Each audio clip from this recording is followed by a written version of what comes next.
Before we start, give you an update. This is West Staging. My friend Marshall installed the switches or turnouts, so that's ready for track. Okay, I'm ready to put down my track feeders. Got my drill with a I think it's an 1/8 inch bit,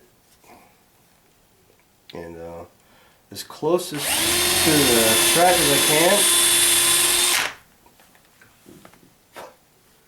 can, make a hole.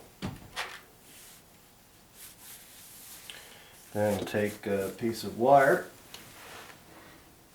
a wire here, just 22 gauge wire, and I want to take off about 1/8 of an inch or so. This tool is great, by the way. It's a stripper on one end and a cutter on the other. I don't know where my brother-in-law got it. It was a Christmas gift a few years ago, but I love it. If you can find one of them, great. So I'm using thread wire. It's not solid. Just pick it up a bit. Then I'll take some paste flux and I'll dip it in.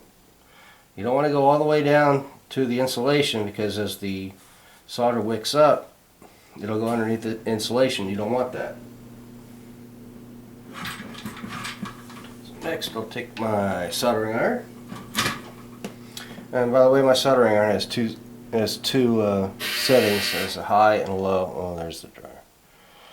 A high and a low. I use high for the for track and a low for electronics. Came with this little holder. It's got a sponge on it. You wet the sponge, keep it clean. I've seen some holders that don't have a sponge. You need a sponge just to keep everything clean.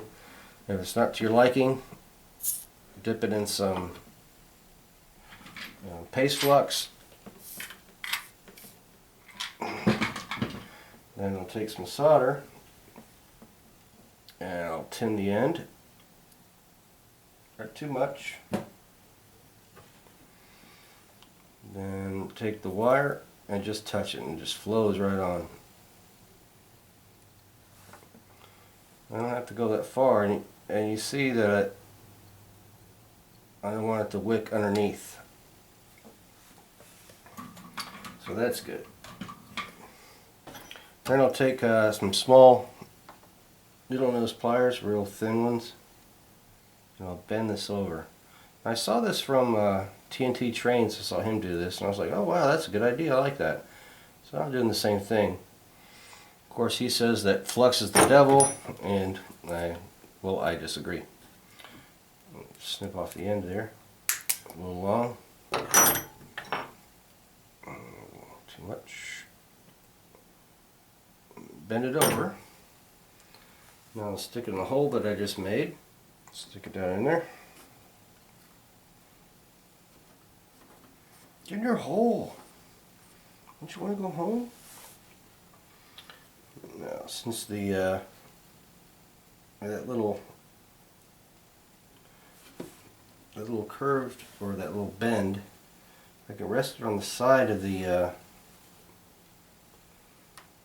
track. You may think, well, what's the big deal? It's this hidden track anyway. Well, this is practice for when everything is going to be actually visible. So when it's on here, I'll have some practice, and once the ballast and everything is on, then won't be able to see it. So take some paste, or liquid flux. I'll just dab it onto where I want my connection to be.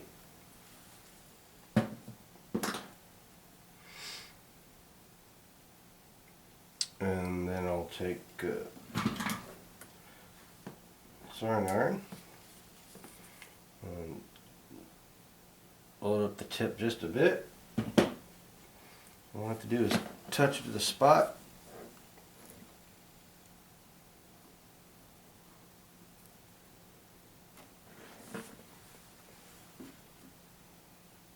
Give it a tug, it's on there. Now I'll just clean it with a bunch of alcohol. Since I didn't clean the wire, which I should have done, and I usually do, I use an acid brush like this, dunk in alcohol, clean the tip, and then put it on. Missed that. Anyway, I'll clean this real good. Perfect.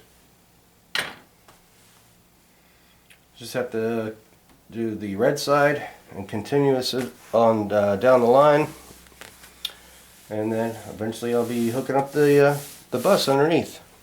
Now I want to continue this about every 3 feet, or wherever you have a connection. Remember, here we had a splice, so it's only a small area. Don't really have to do it, but about every 3 feet for DCC, and also get either side of the switches or turnouts.